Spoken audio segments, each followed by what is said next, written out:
we did this survey, and I had this slide I was presenting, and it had what the feedback was from our sellers on what they thought where they should be spending their time. How much time do you think out of 100%, how much time do you think they rated prospecting? Probably not much. It was 0. 0? 0. We don't do that here.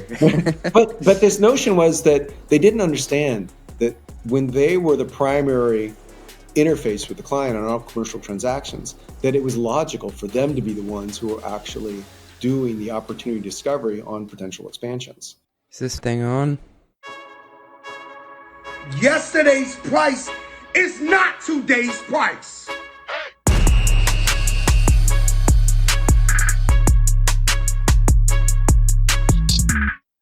Welcome back to the Run the Numbers podcast, where you will find if you're an important person and I really want to have you on the podcast, I'm like a dog with a bone. I will follow up over and over again. I asked Andrew probably for 2 years to come on the pod, and I finally got him, folks. Andrew Casey, CFO of Amplitude, who just subtly drops on the podcast, which I didn't know, that his wife is the CFO of Sonos. Like, mind-blowing. It's like the CFO power couple of the century. But nonetheless, today's guest has helped scale 4 SaaS companies: ServiceNow, WalkMe, Lacework, and Amplitude, each in the same journey. Find product market fit, then ask the bigger question: can we go upstream to the enterprise? It turns out everything changes when you do. Go-to-market strategy, the sales process, how you structure deals, even how you define customer value. Our guest, he's been through the center of it all: building deal desks, rewriting contract playbooks, aligning pricing with actual outcomes, and teaching sales teams how to sell not just the product, but the solution. He's also not shy with the contrarian take or two, like why consumption-based pricing may be more headache than hero for enterprise SaaS, or why auto-renewals might make you look like you're in the bush leagues. We'll talk about operational maturity, shifting a company's DNA to serve complex customers, and what it really means to be an operational CFO. Andrew is certainly an operational CFO, one who started in corporate finance, not accounting, and still leans in hard on customer value, not just closing the books. Oh, and he once had to report to 2 legendary execs at the same time: Mark Scarpelli of Snowflake and David Schneider, now at Coatue. Both of them were running operations and finance at ServiceNow at the time. I can't imagine that reporting cadence. He did it for 6 years. Yes, really. All right, all this and much, much more after a short word from our sponsors. Here's a question. When was the last time you really had time to focus on growth and not chasing contract renewals, tracking shadow IT spend, or explaining rising software costs to the board? Yikes. The truth is, traditional spend management is broken. If you're still piecing together data from 5 different systems just to figure out what you're actually spending, while vendors keep on pushing those auto renewals and price hikes, my friend, I got a solution for you. That's where Tropic comes in. Tropic is an intelligent spend management solution that consolidates your spend data and processes into one unified offering, enabling insights and decisive action. It doesn't just show you where the problems are, it helps you solve them. From spotting hidden optimization opportunities like duplicative spend, to automating those painful procurement workflows, to giving you the best market data that turns every vendor negotiation in your favor. Tropic combines smart insights with real human expertise to keep you ahead of the curve. And I can say firsthand because I've used them for over 2 years. Their SaaS platform helps me with price checks. It helps me keep my calendar organized of when renewals are coming up, and I can actually visualize it. And let me say, it saves me more than 10 hours a week on vendor management, and we've saved a ton on renewals. I'm walking into the boardroom with a lot more confidence. Isn't it time to turn your spend management into your competitive advantage? Visit tropicapp.io/mostlymetrics. That's tropicapp.io/mostlymetrics. What does the future hold for business? Ask 9 experts and you'll get 10 answers. Bull market, bear market. Rates will rise, rates will fall. Can someone please just invent a crystal ball already? Until then, over 40,000 businesses have future-proofed their companies with NetSuite by Oracle, the #1 cloud ERP, bringing accounting, financial management, inventory, HR into one fluid platform. With one unified business management suite, there's one source of truth, giving you the visibility and control you need to make quick decisions. With real-time insights and forecasting, you're peering into the future with actionable data. Whether you're closing the books in days, not weeks, you're spending less time looking backwards and more time on what's next. If you listen to this podcast, you'll know I ask CFOs all the time to rep their tech stacks, and I would say almost every one of them use NetSuite. And that's what I would use too. Whether you're a company earning millions or even hundreds of millions, NetSuite helps you respond to immediate challenges and seize your biggest opportunities. Speaking of opportunity, download the CFO's Guide to AI and Machine Learning at netsuite.com/metrics. The guide is free to you. That is netsuite.com/metrics. Ooh, yeah, it's netsuite.com/metrics. Please, guys, I really need this. Ready to plan confidently, close faster, and report with accuracy? Here's what sets Planful apart. Imagine purpose-built solutions for every department, from FP&A to accounting, marketing to HR, all with built-in financial intelligence. It's easy to implement Planful in just weeks with minimal IT involvement, enabling seamless collaboration across your organization's key financial workflows. Best of all, Planful grows with you. Its unmatched scalability ensures that no matter how fast your business expands, Planful can keep up. See why over 1,500 customers worldwide choose Planful as their flexible, user-friendly, end-to-end financial performance management platform. Visit planful.com/metrics to see how you can elevate your team this year with Planful. They will hook you up. It is planful.com/metrics. Tell them your boy CJ sent you. Planful.com/metrics. If you're a CFO trying to keep up with usage-based billing, complex contracts, and a finance team drowning in spreadsheets, listen up. Meet Tabs. Tabs is the AI-native platform automating contract to revenue for finance teams that are scaling fast.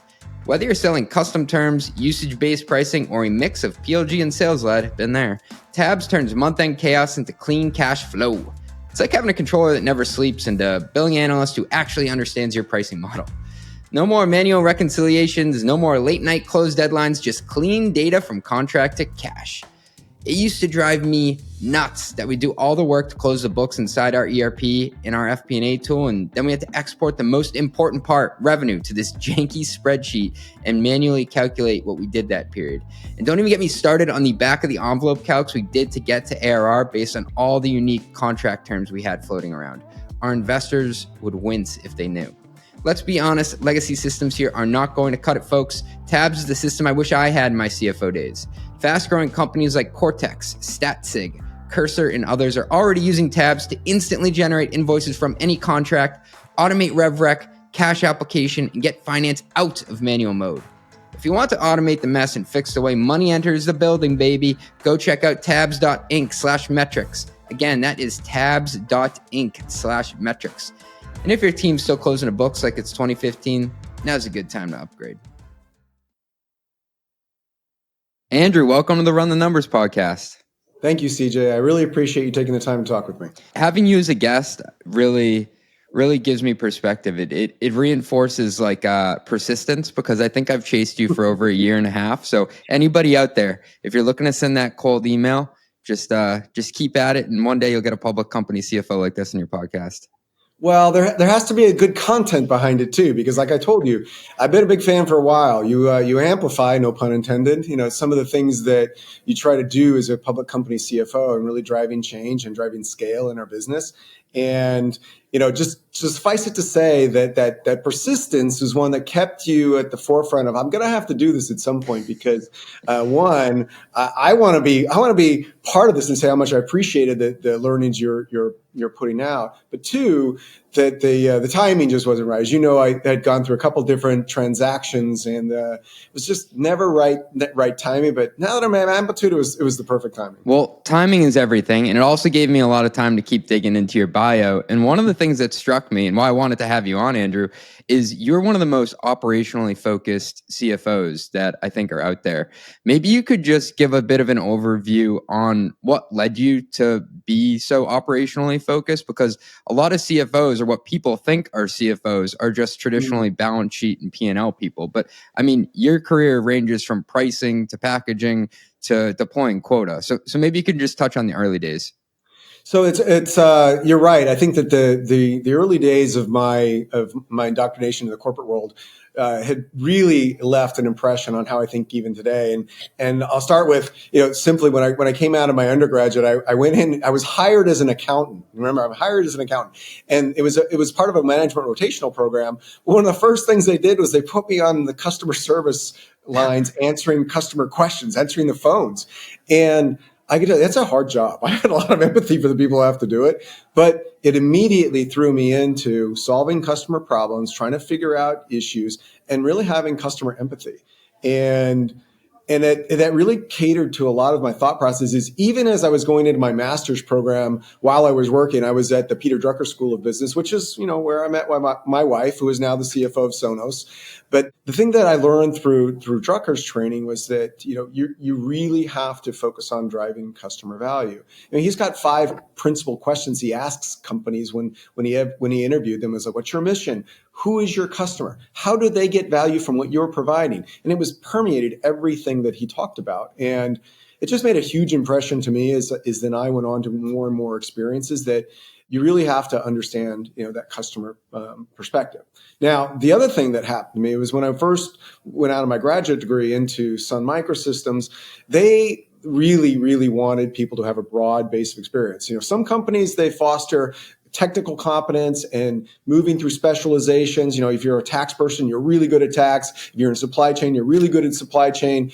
But Sun Microsystems really was a company that wanted you to rotate in lots of different disciplines. Understand how the product was built, be in corporate finance, be in sales finance. And I even got to do investor relations at Sun Microsystems. So that rotation helped build my business acumen. And it just gave me a focus that you've got to understand the business context. You've got to understand how to make the right decisions by bringing in a lot of different perspectives. And even today, I would tell you that as I've taken on roles, in many cases, the CFO's roles where I've taken on the role of organizations that have sales operations or pricing and packages you mentioned earlier, it's just given me a perspective that you got to have the business context in order to make great decisions. And today, when I hire people, I try to hire them in places where they can begin their career and really understand the business first, and then rotate and get different experiences. Well, first of all, I got to call out that you're like the CFO royal family there. That's amazing. Second of all, you kept saying customer, and I really like that we're starting the podcast this way, because there's this perception that CFOs, right or wrong, have like a distance from the customer. They don't know the customer's needs because they don't talk to them enough. How was making those first scary calls at the beginning of your career? How did that impact how you think about staying close to the customer now that you're at the top and you're the CFO? Maybe it had its foundations in this notion that you've got to go generate customer value. And I really wanted to understand how at each business that we were doing that. But even when in Sun Microsystems, I was helping sales initially construct deals, and you got an understanding of how they operated and why they chose you over the competition, and what value they were trying to solve, what business process they were trying to drive more efficiently, how they were trying to automate, how they were trying to become more competitive.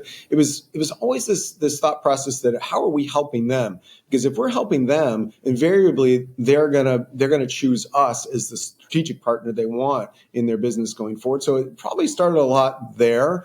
And then fast forward to my time at HP, and I came in at a time that was very tumultuous for HP. Like 2 weeks into my tenure is when Leo Apotheker was fired as the CEO, and there was a lot of people moving around. And I was, at that point, I was brought in to help HP manage the EDS business, because they really didn't understand how to manage a big IT outsourcing business, and we were losing money left and right. And then the services leader that was my partner came like 2 weeks after that and said, I just got fired, so you're going to have to be on the forecast call.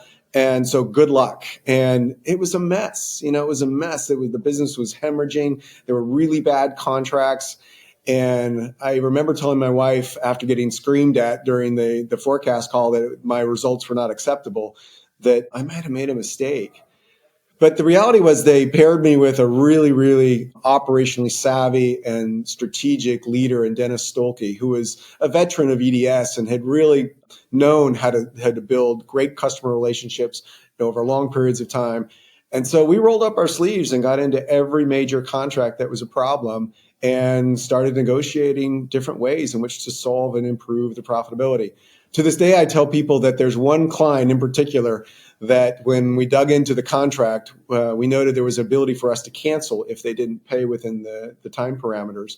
And I was waiting and waiting and waiting. We were losing like $40 million a year on this contract. I was waiting and waiting. And when they missed, I immediately fired off that notice that, hey, we have the right to cancel, and we are.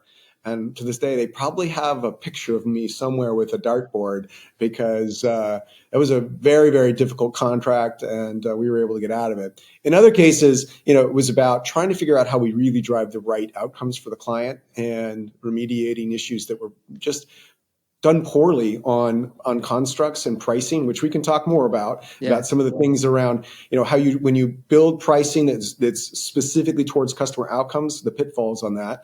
But yeah, it was a lot of work to try to get in the right spot, but it helped me cut my teeth on negotiations with some of the largest companies in the world, because EDS had some really, really big customer contracts.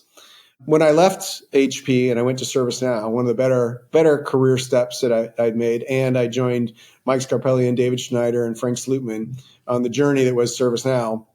And I can tell you, when I joined, a lot of people in my close network were asking me, why the heck would I go to such a small company that nobody's ever heard of versus, sticking with HP and working for Kathy, Les Jack, and others. But it was a great decision. And when I joined ServiceNow, I actually took on the role of sales operations leader. Mike wanted a finance leader to pair with Dave to really try to drive scale and repeatability and a little bit more rigor in the sales processes. And that's what we did. Yeah. One of the benefits I have as a podcast host is I get to try to link together all these coaching trees and where people came from. And I mean, the Mike Scarpelli and Frank Slootman coaching tree is second to maybe like Mike Shanahan in the NFL. But I also get to see like where people who have these impressive backgrounds worked at places potentially at the same time. And I believe Charlie Kevers, CFO of Coatue, was at HP, and he was running investor relations when they went through like 4 CEOs in like a 3-year period or something. Yeah. With Carly, and then with the transition over to Leo and others. It was, and there was more drama there than you really wanted. Hey, thanks for listening. We'll be right back after a word from our sponsors. Hey, Metrics fans, let me ask you something. Do you know what keeps CFOs and finance teams up at night? Well, it's not the complex analyses or forecasting models. It's the mind-numbing tasks of chasing receipts, reconciling expenses, and juggling 5 different systems just to track company spending. I was talking with a finance leader last week who calculated her team was spending an astonishing 20 hours weekly just on expense administration. That's nearly 1,000 hours annually on low-value tasks. That's why I'm excited to tell you about Rippling Spend. Rippling Spend is the only platform that automatically handles your entire company's spending in one unified system. What makes it different? It's built on Rippling's workforce platform. So when org changes happen, like someone getting promoted or changing departments, all approval workflows, access permissions, and policies update automatically. Picture this. When your marketing director goes on vacation, expense approvals don't sit in their inbox waiting for their return. Instead, they're automatically routed to the right backup approver. No manual delegation needed. Meanwhile, your finance team gets real-time visibility into all company spending with no more month-end surprises. As a Run the Numbers listener, you can get an exclusive demo showing exactly how much time your org would save. Just visit rippling.com/metrics to learn more. That's rippling.com/metrics. Do it, guys. As a CFO, you're expected to bring clarity to everything, including how your company manages ownership. The tools you use should make that easier, not harder. But when they come with hidden fees, data you can't always trust, and support you can't rely on, you end up with more frustration than clarity. That's where Pulley comes in. Pulley is the cap table management platform built for finance leaders who need accurate, decision-ready data from a system that works for your business, not against it. With Pulley, you get intuitive workflows, audit-ready reporting, and support you can count on, all backed by predictable pricing you can plan around, so you can stay compliant and make smarter decisions about your company's future. Manage everything from fundraise modeling to ASC 718 reporting to custom liquidity programs, all on one trusted platform. Hundreds of high-growth companies like Linear, Fathom, and Runway trust Pulley to help turn ownership into a strategic advantage. And joining them is now easier than ever. You can switch to Pulley in as little as 5 days. And for a limited time, they're offering 25% off your first year. To claim your exclusive offer, visit pulley.com/mostlymetrics. That is PULLEY.com/mostlymetrics. Pulley.com/mostlymetrics. Let me tell you a banking story that starts in Tokyo and ends right here. MUFG. The M stands for Mitsubishi, the largest bank in Japan with nearly $3 trillion in assets globally. And they've assembled a purpose-built banking team to bring its global capabilities to the heart of the tech ecosystem. MUFG is a global powerhouse in many sectors and among the most active lenders to large US tech companies. They've gone big to support growth in middle market stage companies in North America and Europe. What I love most about these guys, though, is the team. Nearly 50 strong, smart, responsive, insightful, and possibly the most experienced mid-market tech lenders on the planet. Many of you know this because you've already worked with them. This is global sophistication meets operator-level understanding, a truly different approach. VC-backed, PE-backed, public companies, revenues from $40 million on up. We're talking about more than money. We're talking about momentum. Ready to transform your financial strategy? Email Group Head Bob Pulley at bblee@us.mufg.jp. That's bblee@us.mufg.jp. Tell him CJ sent you. MUFG, empowering a brighter future for the tech ecosystem.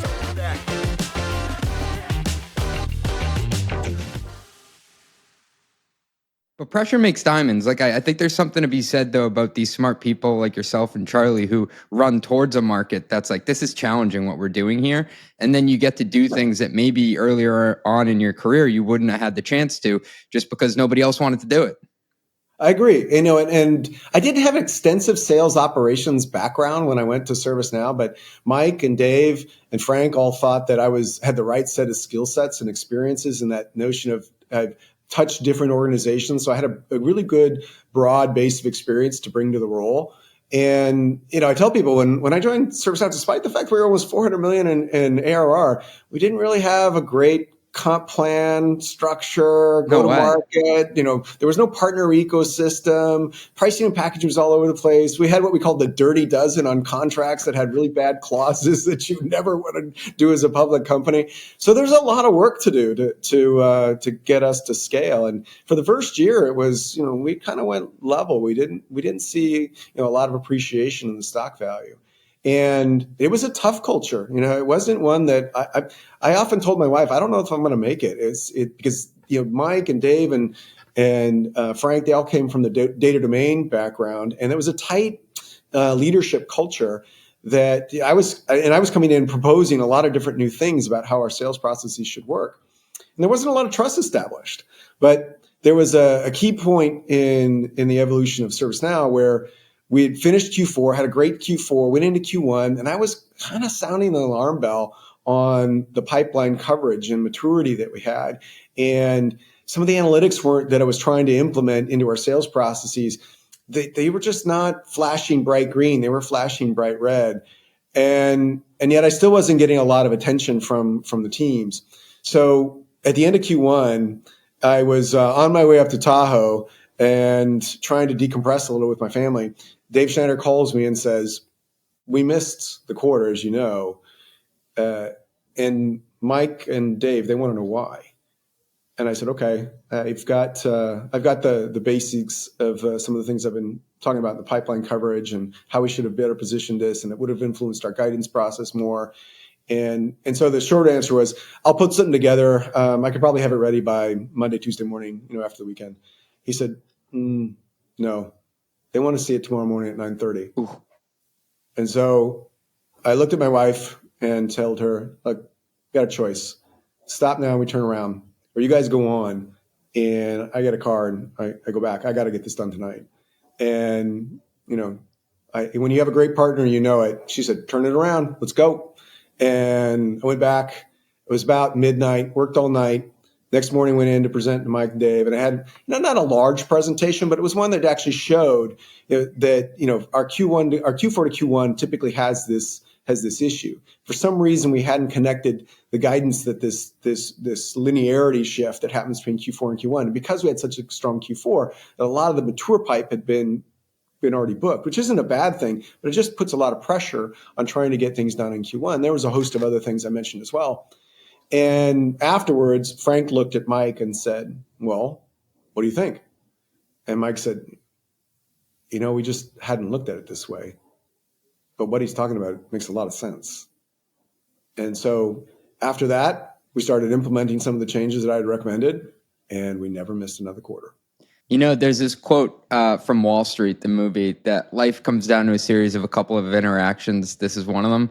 Do you think you had a couple of those moments in order to work your way up into like the trusted circle at ServiceNow? Oh, for sure. And I think that there were times too, they didn't know that I was a really good negotiator and how I could teach the sales team to really put the right types of deals together. And I started creating these presentations about how best to structure deals. And I started giving them to the sales team. And then word started getting around that I was doing this. And Dave Schneider had transitioned to president, and Kevin Haverty had come in to be the CRO. And Kevin said, "Hey, I hear you're doing all these trainings. Would you mind sharing me what you're doing?" I said, "Sure." I showed him. And afterwards, he looked at me and says, "I got to get the enablement team over to you. We got to film you. This is exactly what we're trying to get instilled in." And he said, "You did it in such a way that the sales reps can see how if they act the right way, that they're going to get paid by actually executing on the strategic objectives we have." Said, "I have to get you out there and train them." And so I started doing that, and that proceeded in creating a deal desk, and I tell people I've done this a couple of times, and ServiceNow was my second time, but the response is usually the same from the sales managers, like, "Great, finance getting involved in my deal. Yeah. One more stop along the way. Right. Thanks a lot, Andrew." But what happens is you start showing real value, and how when I got involved and we started doing some of the constructs, that the deals would get larger, and the sales reps would be the ones who were, exceeding their quota and getting into accelerators, which is great for the company too if you've aligned your comp plan the right way. And then all of a sudden that sentiment changed pretty quick, and they were asking me for not just more of my time, but they wanted me to hire more people so they could have more of that capability deployed in the field.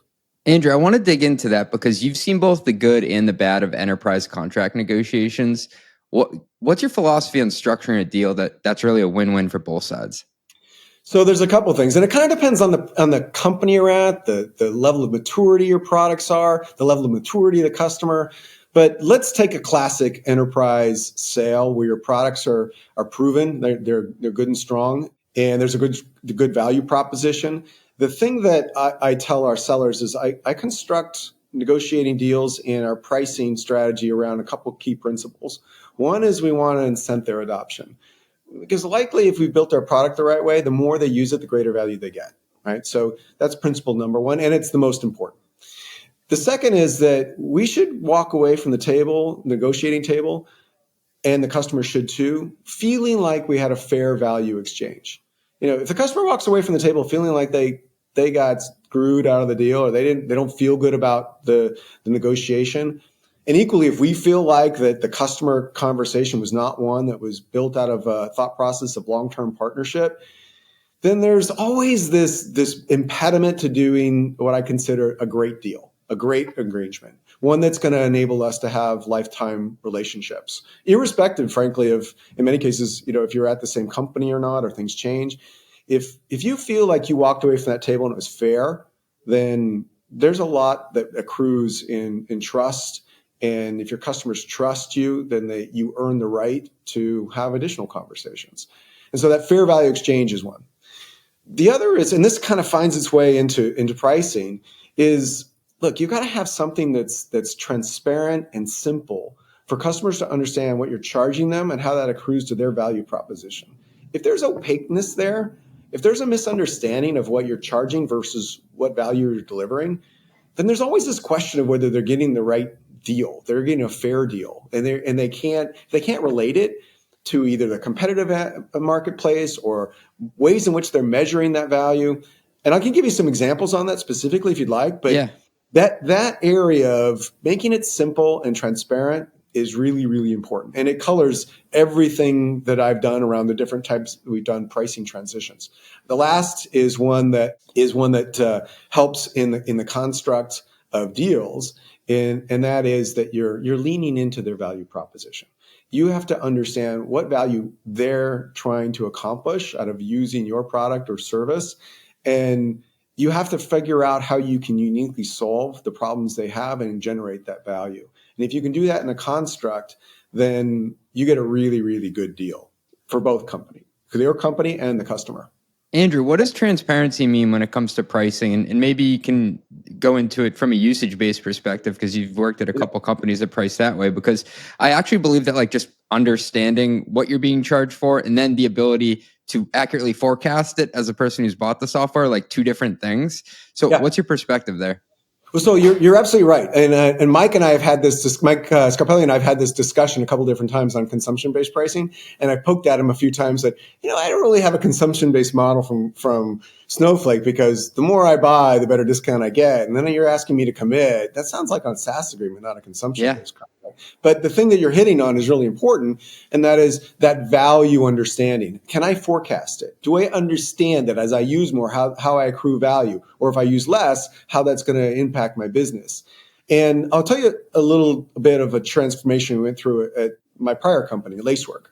Lacework had a very similar problem with respect. We were adding more features and capabilities into our platform, and we were marginally, incrementally charging customers for it. And it's what I call nickel and diming the customer. Right. And it's born out of this notion that product managers and engineering, they want to rationalize the work that they've done. They want to show some type of return. So they want to charge incrementally for it. Well, enterprise customers hate that. Right? They don't want to be worried about every time they roll out a new feature and try to rationalize budget for it. They want to use your product where its core intrinsic value, and they want to continue to expand because the more they use, it should accrue to value. So anyway, you're putting pricing barriers on that adoption, and it's just not a good construct. So we started going through the process of trying to understand if we were going to meter our usage versus a client, what's something that they would understand? What's something that they could easily validate from third-party sources?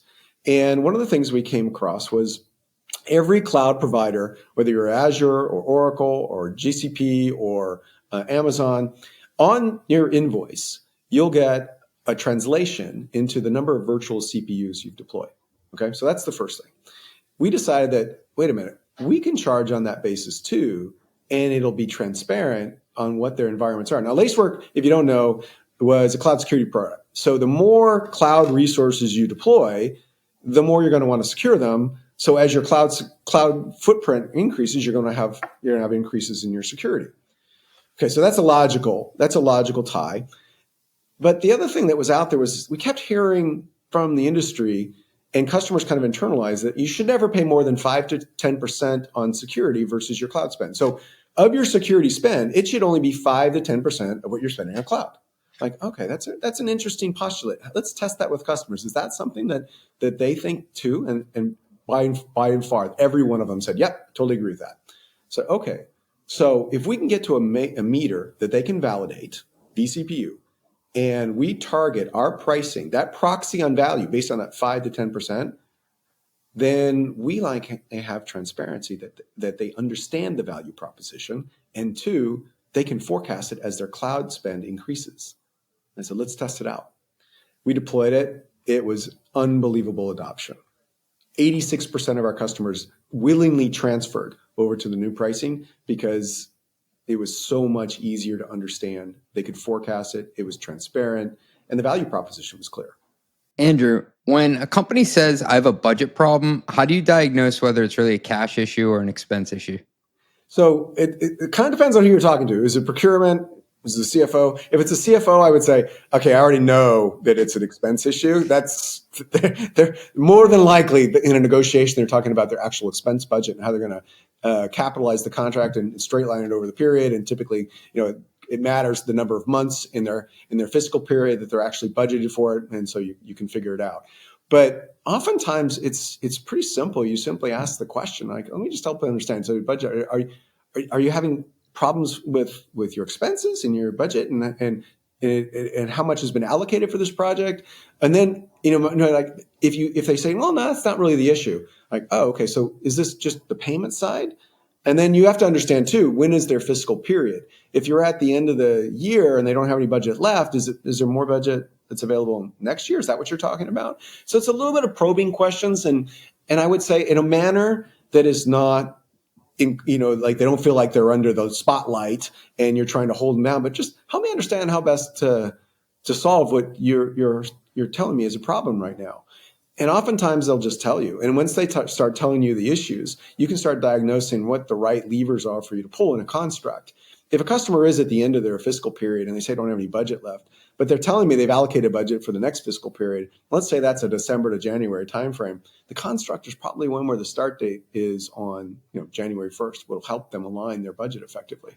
And there's a thing that Mike taught me, and I've used every stop of the way, is that when you're recognizing SaaS, it's almost entirely pro rata over the contract period. And so one day really doesn't matter. Now, in enterprise SaaS and as enterprise software, invariably, we have very back-end loaded quarters. Even the best companies never really get more than like 50% booked in the first 2 months. And so you've got 50% that happens in the last month, if not more, in the last couple of weeks. And so even if you are normally booking a pattern of linearity, the revenue recognition you'll have in that particular quarter that you booked it is relatively low. So one day doesn't matter. And so the incentive plan that we've rolled out and I've rolled out ever since ServiceNow is one, even if the seller has signature on the last day and the start date is the next day, we'll count it. We'll count it because the revenue difference between that and ARR is very, very slight. It's just the one day. You can imagine that period to period, when people think about their availability of budget and it's tied to that fiscal period, it's a powerful tool that sales can use in order to drive that alignment. So sometimes it's just timing. It's just making sure the alignment's there. Other times it's aligned to how they want to roll out the project. With ServiceNow and with Amplitude in particular, we have multiple products that can take out other licenses that an enterprise might have. And they may have a specific time that those contracts are due, or they may have a specific project timeline that they want to adhere to. The more you can align the value that they're paying towards those replacements, that's an example of how you construct a deal that aligns to their value proposition and doesn't make them feel like they're paying in advance for it, even if you're giving them access to all the products up front, because that gives them the incentive to go faster on those project implementations. And go back to the first principle I told you, we want to incent their adoption. So if somebody told me that they're going to buy Amplitude and they're going to replace their analytics package first, and then they're going to replace their experimentation in 6 months, I may construct a deal that aligns to that. That'll give them access to the experimentation now. And if they go faster on that replacement and they get value faster, that earns trust. If that earns trust, they're going to give me the next opportunity to go replace their session replay and potentially their guides and surveys because I'm willing to work with them. That, sir, was masterful, because I truly do think that there's an art and a science to pricing and getting the best out of your sales team. I'll call that the science of it. Now I want to go to the art, because you built out the deal desk at ServiceNow, and that's a big cultural shift. Can you talk to what you learned about incentives and how to get everybody to row in the same direction? You know what? It's one, actually, I just say I started that back in my semantic days when I was first starting to write comp plans and understand the behaviors that you want to incent and how best to put those clauses into the contracts themselves.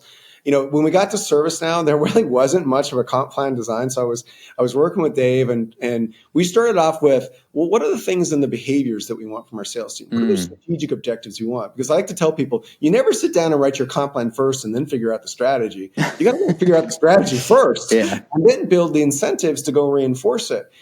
So one of the things we did even here at Amplitude was I pulled some of those levers around.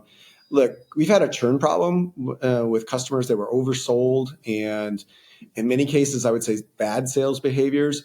And the incentive was for them, they could sell the customer as much as possible. They'd recognize as much of the commission up front as possible, but they weren't around for the renewal, and they weren't there to actually make sure the customer is successful. So we've changed a lot of those patterns, but the incentives now are one which they have the total responsibility for the commercial transactions at the account, including the renewal.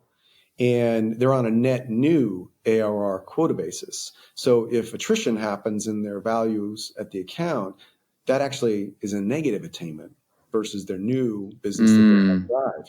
So that alignment was one that we implemented at ServiceNow, and it worked very, very well to drive the accountability down through the sales organization about, no, we want the customer for a long term. We want them to continually use our platform. And then we want them to try new products as we're innovating. We at ServiceNow, as it is at Amplitude, we have big aspirations for the products and capabilities we want to develop around our platform. So there's a clear understanding that we're going to add more products. And when you want to make sure that when we do have those products ready, that customers are interested and they don't feel like there's going to be a huge barrier to entry. Going back to, we want to incent adoption. So you got to make sure the incentives are driving the right behaviors in those interactions with clients. The other thing we told them was that oftentimes customers may have a longer term project and they'll want a longer term agreement in place. Our sales reps weren't even asking customers if they wanted to have greater cost predictability over a longer period of time and be able to have clarity on what those roadmaps are and line their contract duration up with it. Because the funny thing happens when you move from SMB, mid-market, digital natives to enterprise. Most of those SMB mid-markets and startups, they're trying to define their unit economics really, really finely. They're trying to make sure that every time that they spend something, that it's aligned to their revenue. That's what's most important to them. So they're not thinking about long-term duration contracts. They want to make sure that the contract they have is driving the right returns. Enterprises think a little differently. Enterprises have a bigger line item in their operations associated with inflation. They have higher line item costs that they want to try and manage, and they don't want to manage them every year. They want to manage them with predictability over a longer period. So they're willing to trade off committed duration with cost predictability. And that works really, really well for SaaS companies as long as you're not overly discounting, because committed contracts show up in your remaining performance obligations. And if those remaining performance obligations continue to grow at a rapid pace, you have lower and lower risk to your future revenue. So it's one of those things that you're training your sales team, you're training your customer base as you're rolling out more and more advanced products. You have a longer term mentality about how you want to keep those customers, because what happens is a lot of times the expansion opportunities are much, much larger than the initial land. And that's what we're seeing. That's what we saw at ServiceNow. It's certainly what we're seeing now at Amplitude as well. I want to talk about swimming upstream to the enterprise in a second, because you've had a ton of experience doing that. But first, I want to get your take on multi-year deals as a CFO. Both sides of the table. Love them or hate them? So I would say if they're constructed with the right intent, like I was talking about, driving customer value over a longer period of time, that you've got the right frameworks that you walk away on, both parties walk away with fair value exchange, then I love them. I love them because it drives efficiency in the model from a sales and marketing perspective, and customers feel like they're getting a great deal and they have cost predictability in their models. So love them. Now, in SMB mid-market, a little different. It's a little harder to get that level of sophistication, but in enterprise, it's really, really resonates. And I've also seen it where, you got multi-year contracts and there isn't that good intent. And arguably some of the things we did at Amplitude early on with overselling, that they weren't constructed the right way, and customers feel like they came out of those contracts with a huge cost headwind as growth started to abate. So I think you really have to have the right construct. What does being oversold mean? Because I've heard it thrown around on earnings calls before. I've read about it online, but I'm like, is it that you're overcharging them or you're promising features that aren't there? So in the most egregious cases, you're overcharging them. And if you don't have good structures or the transparent pricing, or there isn't a good market sense of what you're charging, without that rigor in the sales process, sales reps will go out and get as much as they can. Yeah. And look, I love sales. I've been supporting them for most of my career, but they are influenced by what you pay them. And if you pay them without any types of guardrails with respect to ensuring customer value, then they will act accordingly. So it's overselling sometimes, and in the way that if you have a single product and there's a single value proposition, one way that sales will use is the discount lever. And the more you commit in volumes, the greater discount you get. And if during the period of zero interest rates and go spend as much as you can because we have plenty of cash, customers were willing to accept and make commitments for much larger than they were using, expecting that their business is going to continue to grow at a very rapid pace. And so they were willing to make those commitments, even though there was a lot of liability that came with it. Yeah.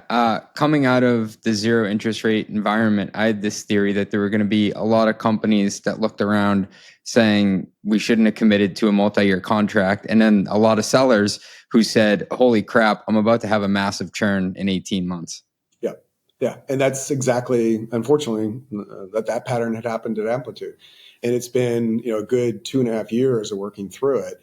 We still have a little bit more to go, unfortunately, but yeah, it's a really, really strong lesson in trying to make sure that those multi-year contracts are beneficial for both parties. It's a hard role to be in, man, because you want the short-term results, especially when you're public, but you also have to manage the long-term vision. So I feel for you there. You know what? I will tell you, I always optimize for the long term. And I think if you do the right things, you get rewarded for that focus. All right, maybe one more before we move on. Both seats, buyer and seller, auto-renewals, yay or nay? I say, and I'm more enterprise focused, so I say nay. Okay. I don't like them that much. I mean, from efficiency perspective, actually, SMB mid-market customers like them because it's, unless there's a problem, they're happy to not have to administrate, a renewal process.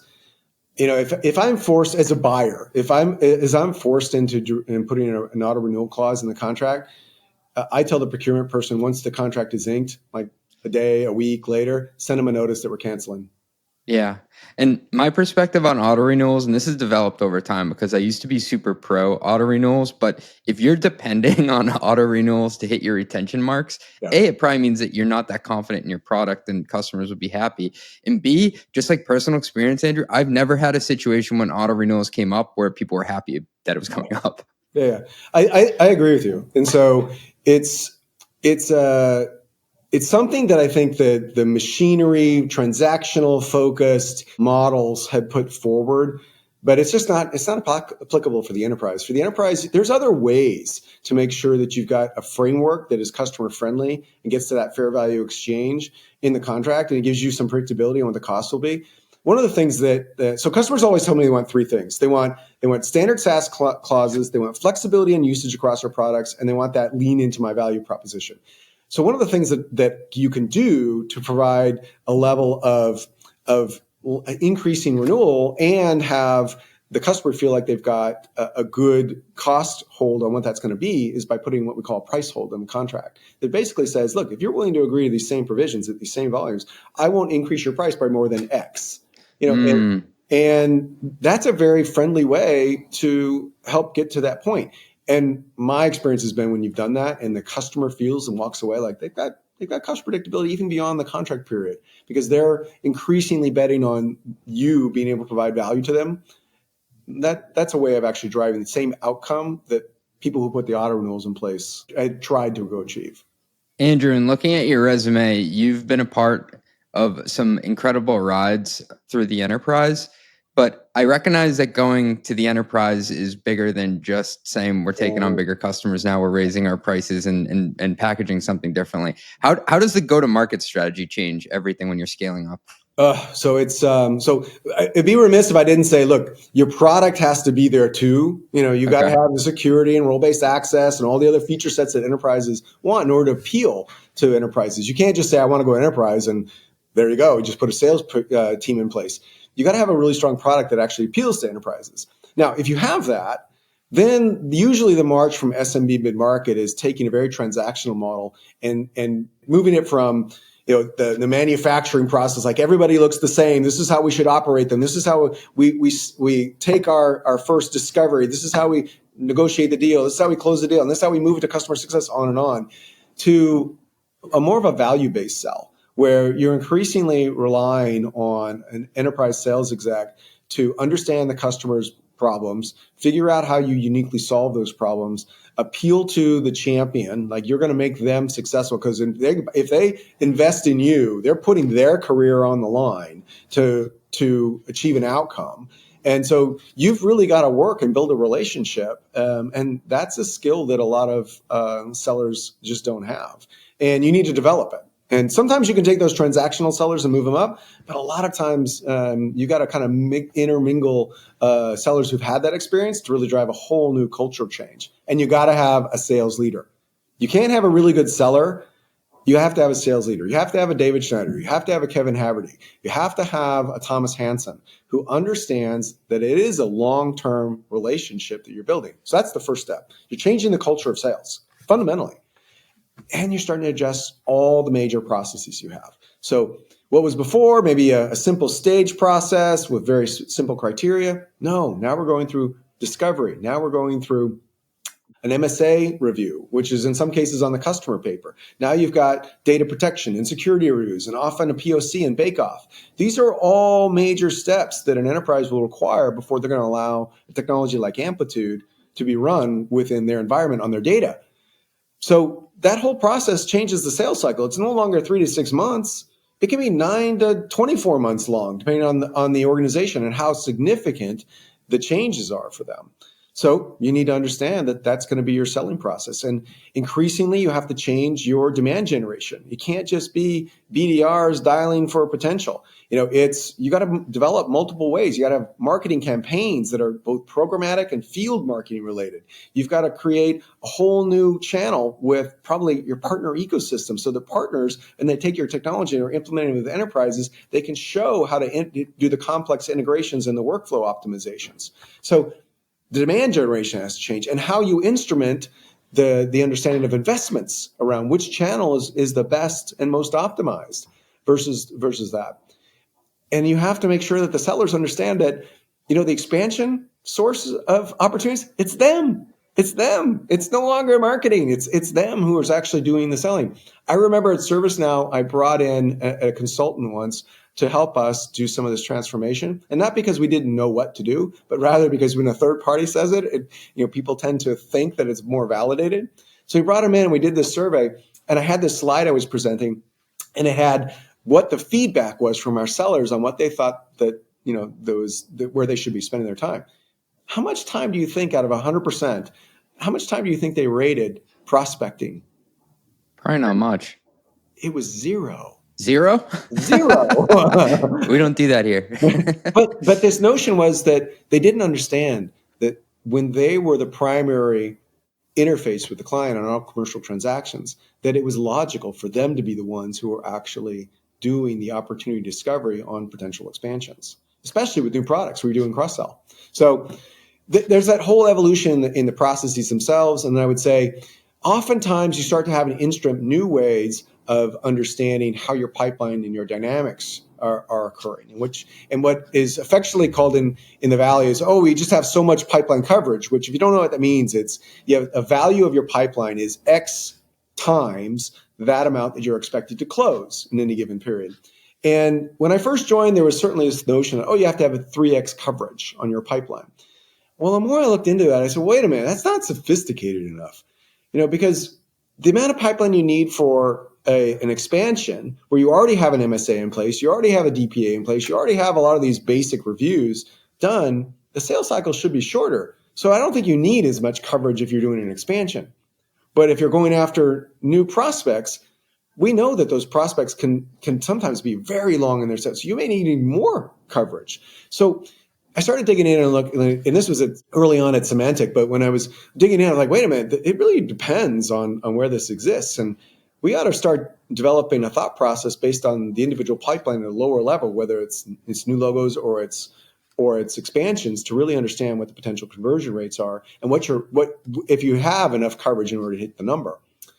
And at about that same time, we were also looking at the relative maturity of the pipe. And there's a lot of ways you can get a pipeline and understanding the velocity between stages and the conversion from one to another and all the different factors.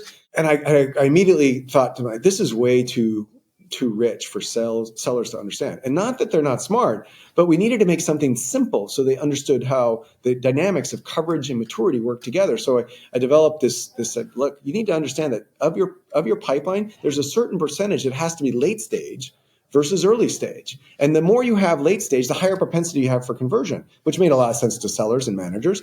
And so then I drew this chart that basically said, look, 6 months in advance of your target, it doesn't matter where you are in the sales territory. You could be at the global level, you could be at the local level, you could be the individual seller level. If you don't have X amount of pipeline 6 months in advance of your target, you're not going to make your number. Because we know as you get closer and closer to the quarter end, that pipeline falls.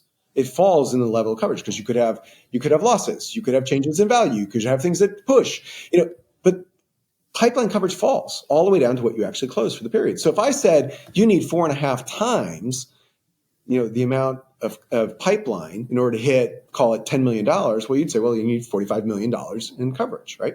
So equally, I said, I'm going to draw the line the other way too. That says, as you get further and further down the path of that 6 months, the relative percentage of your pipe that is mature in the later stages of your opportunity funnel, that should grow as a percentage. Yeah. Right? Makes sense, right?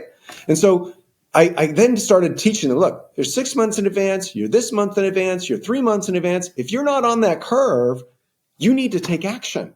You need to take action one way or another, because as a seller, you don't want to miss your number. And the only way to make sure you make your number is by working the right opportunities that are going to allow you to make the number. And that goes all the way up to the organization.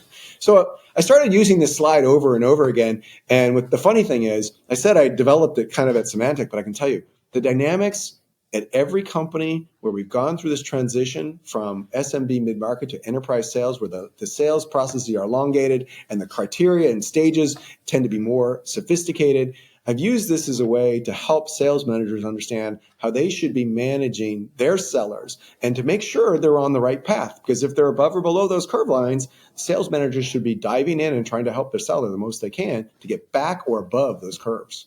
You sent the slide over to me before this discussion, and what stood out to me is that it's not only not all pipeline dollars are created equal, it's not all pipeline dollars at certain points in time are created equal. That's right.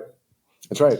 And it's one of those things that I just think it was underappreciated. Like, that's where we started. And I can tell you from there, then we started really, really getting more sophisticated, in our charts and information and democratizing the data for sales ops and for the sales managers. It became one of those things that you talk about rigor in the sales process and how we drove it. I mean, that basis gave us a framework that every sales manager could then have that one-on-one with their sales rep and say, look, I don't see you have enough coverage.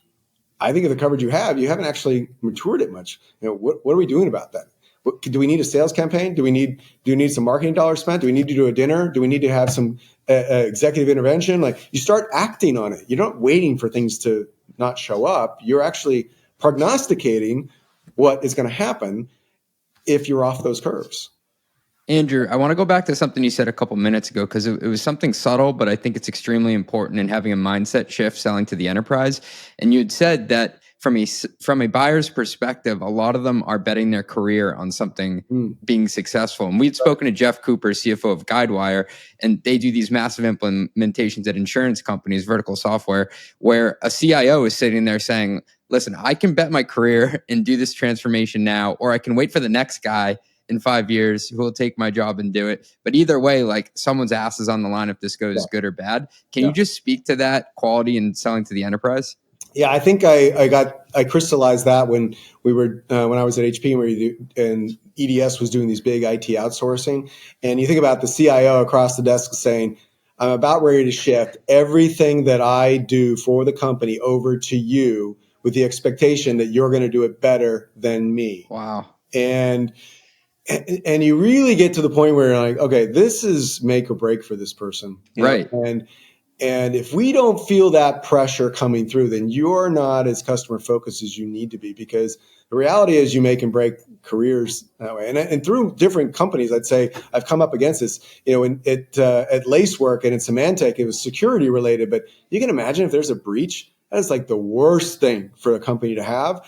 And so I think it just starts to influence a lot of things you do about making sure that you're supporting them and their value accretion as much as possible. And it's different for different customers and different companies. But if you have that as your mindset and you take that on as you're accountable to it, it influences your decisions and it influences how you interact with those clients.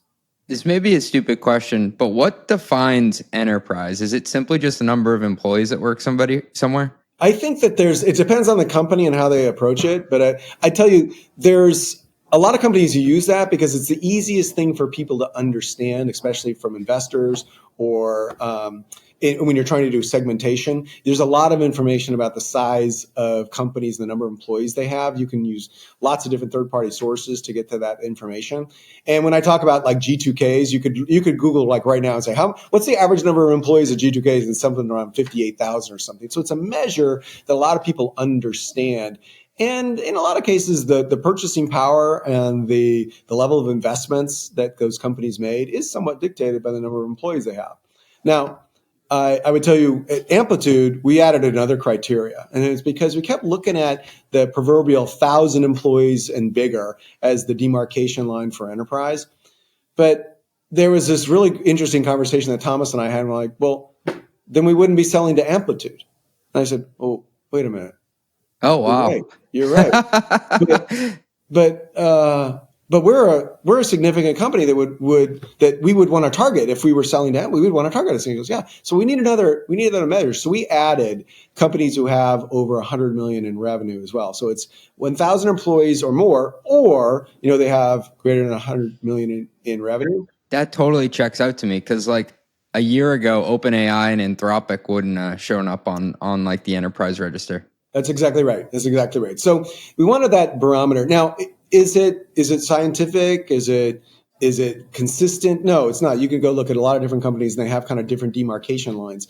And you want to have a loose approximation with your sales coverage so that there's scale in how you're reporting. If I'm saying we did X amount in enterprise and Thomas is saying something totally different to the company, people get confused, right? So we wanted to really agree on what that line was, and then it'll influence everything that we do, everything. And the other thing for us, that line was pretty indicative of a big separation between the average ARR of the contracts we're getting, the contract duration, the gross retention rates, the net dollar retention rates. There was just this real segmentation that was happening below and above that. So that's the reason we chose those factors. Andrew, I know I'm trying to boil the ocean here, but if you had to almost stack rank the things that you got to get right when moving into the enterprise, I mean, you got the people, you got the pricing, the packaging, just learning how to negotiate with enterprise clients. Well, what's first and foremost? What's most important to get right? Well, I think the one thing you didn't mention, the product. I think the product has got to be right. It's got to be right. Now, you could have a great product and not have any of those other things, and you would fail miserably. So it's got to be a combinatorial. I'd say Thomas Hansen, our president and COO, he started making the changes in our sales coverage to move more enterprise about a year and a half ago. And he was expecting that as our product matured, that enterprises, it would appeal more and more to enterprises, and he'd be able to sell more. But it was a leap of faith on his part to start that process, because typically you see it the opposite way, where you start getting a product and it starts landing in places, and wait a minute, this is something we ought to go invest in and build out our sales team. So it takes longer. So I give him the credit of having a little bit of foresight in this and starting the process, but it's still a learning curve. We still have to go get the right sellers in the door and all the other things you mentioned to really instrument the business the right way and drive scale.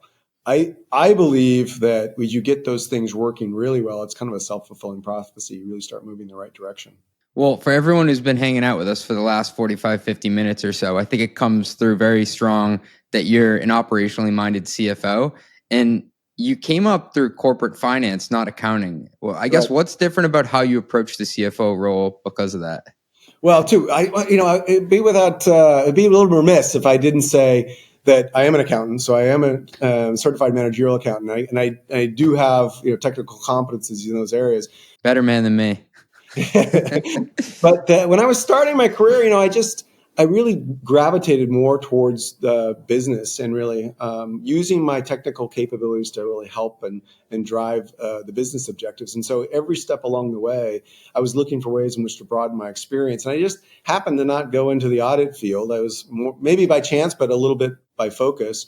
And as I progressed, I've kind of grown up my career, if you will, in the years when we had Enron and the problems and the need for a very technical accounting focused CFO shifted all the way back, because everybody was very concerned about Sarbanes-Oxley and audit capabilities and procedures.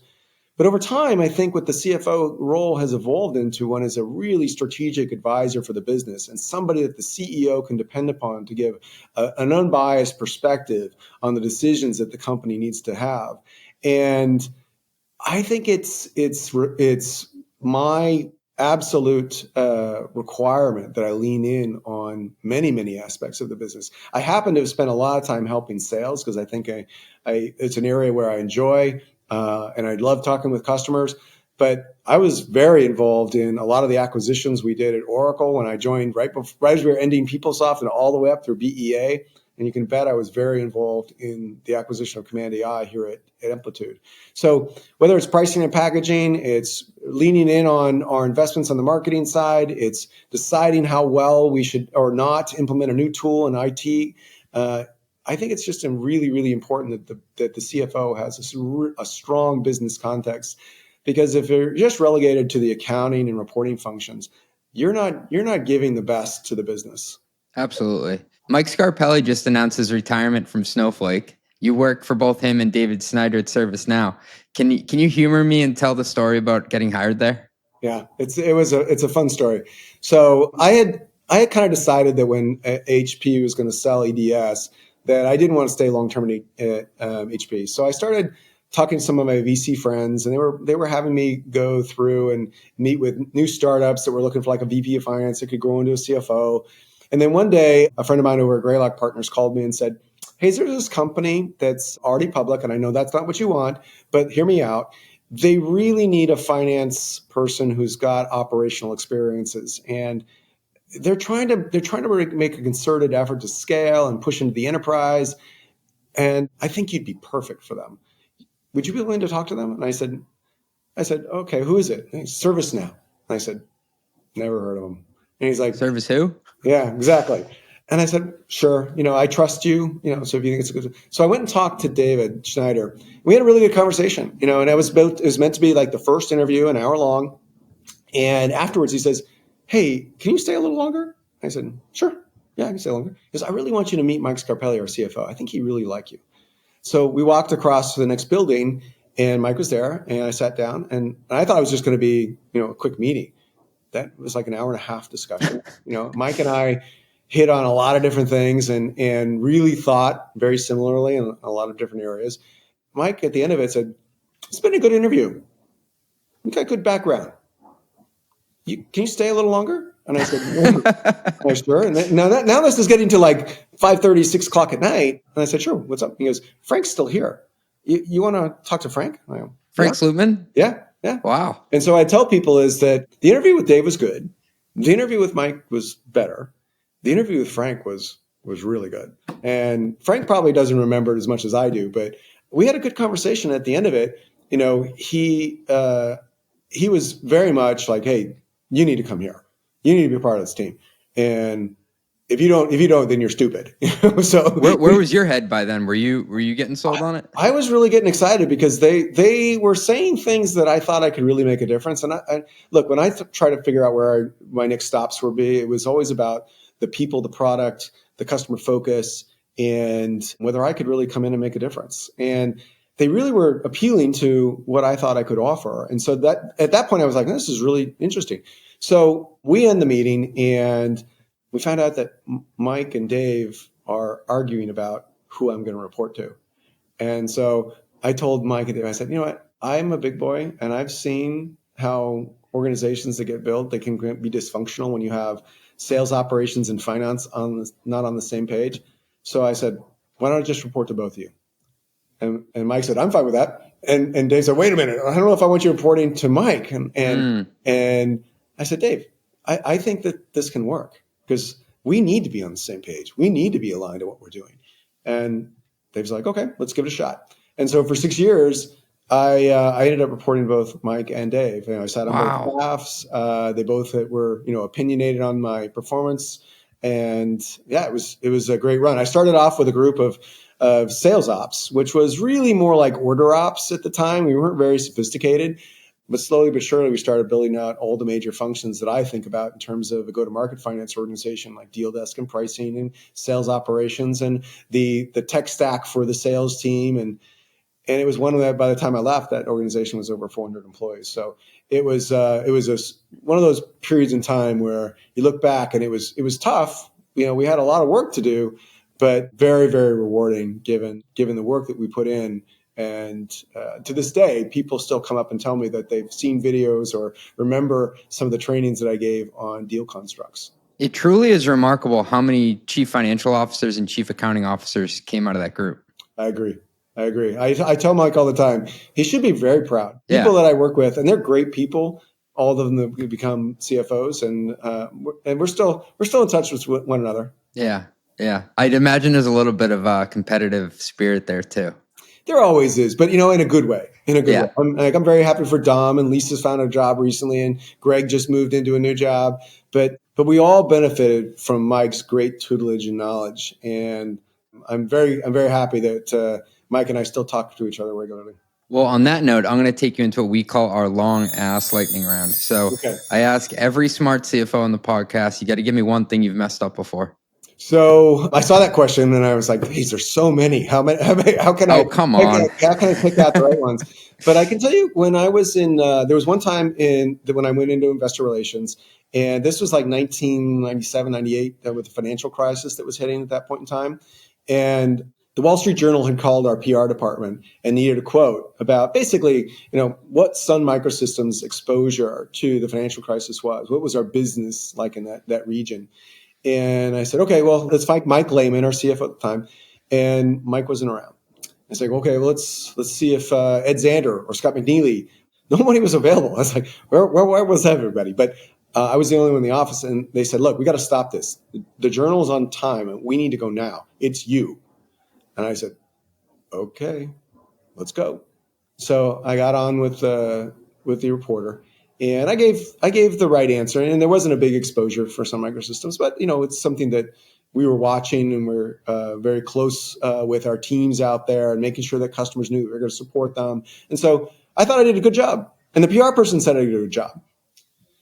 Well, the next day I got a sticky on my desk when I came in, and it said, "Please come to Mike's office," and Mike Lehman's office. So I went over his office, and he pushed the article over and said, "You want to explain this?"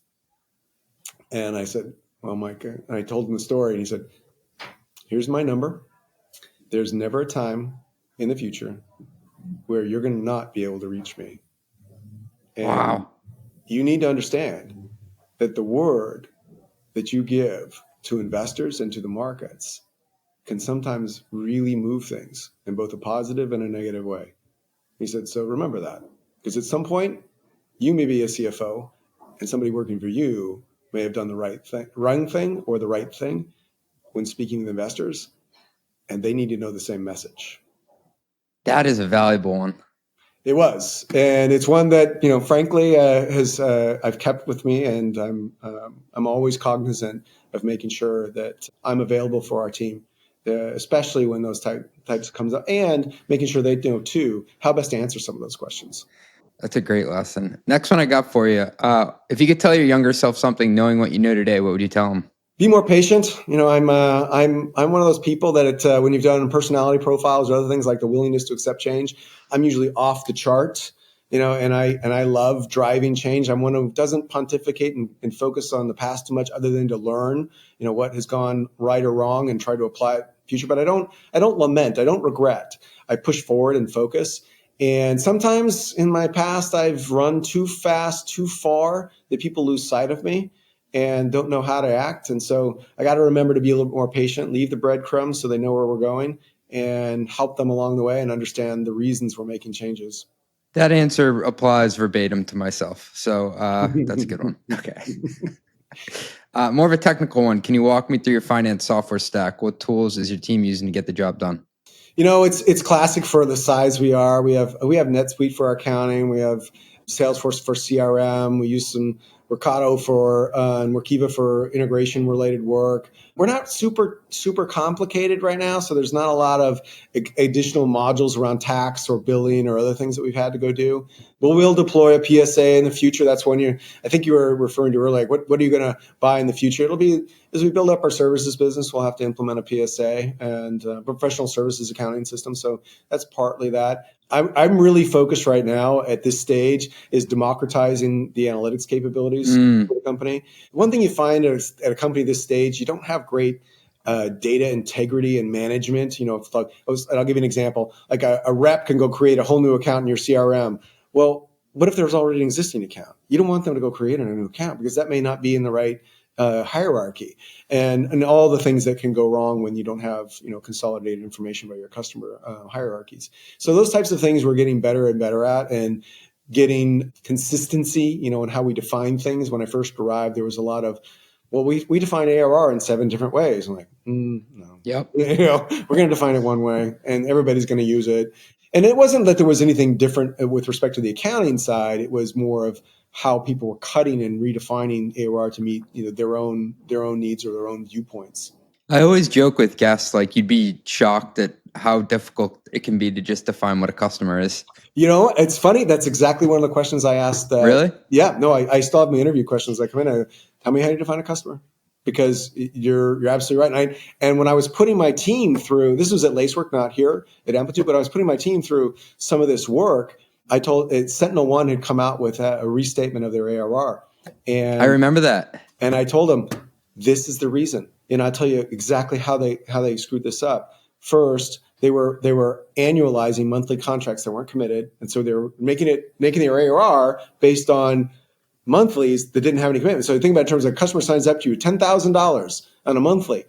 You record 120,000. 120 grand. But they don't pay the next month. So now you're turning 120,000. So that was part of the problem. And then the other is SentinelOne got larger and larger. They started to do what I call big cancel and replace transactions. So maybe they penetrated enterprise in a couple different spots, and the procurement person comes along and says, you know what? I'm going to aggregate all these to get the best discount I can. Logical. And it's a logical step that's happened. But if you don't have an account hierarchy that understands all the different places that you landed, when you do that account consolidation, you might miss one. And so what they did was they aggregate these contracts, but they forget to cancel the renewal that should have been part of it. Oh. So when the renewal came up, it was a downsell, right? Automatically, just you had already considered it in the consolidation. So I told my team, this is the reason why we have account hierarchies, because we're going to go through the same process.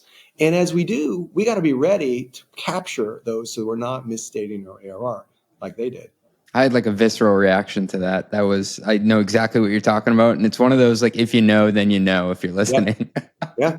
And so I immediately used that as an example for, some of the change management we were trying to go drive. Yeah. Last one I got for you. What's the craziest thing you've ever had someone try to expense? Oh, this one's a good one. Believe it or not. And I was auditing for Sun Microsystems at the time. This was the log run. And I kept seeing these invoices for a pool company. Like, pool. Somebody had actually tried to expense their home swimming pool construction and implementation. What? Yeah, exactly. We've never had that one. It's amazing. I remember telling Mike Lehman about it at the time. He's like, the sins of the world come through the T&E. That should be a bumper sticker. No. Andrew, this has been an absolute blast. Thank you for carving out time for us. It means a lot. Thank you for having me. I really appreciate it. Like I said, I'm a big fan. So hopefully this is some good content, and keep going. You're doing great work. Run the Numbers is a mostly LLC production. Yelling an intro by Fat Joe. Artwork by some AI thingamajig. Podcast and video editing is done by Cleancast at cleancast.io. Nothing said on this podcast is intended to be business or investment advice. It's the sole opinion of me, a guy who feeds his dog too much ice cream and has a history of net operating losses, LOL. If you like this podcast, please hit subscribe. It would mean a lot to me. And also check out mostlymetrics.com. That's my newsletter where I explore business models and financial metrics. Thanks for riding with me. Share this with your friends. Peace.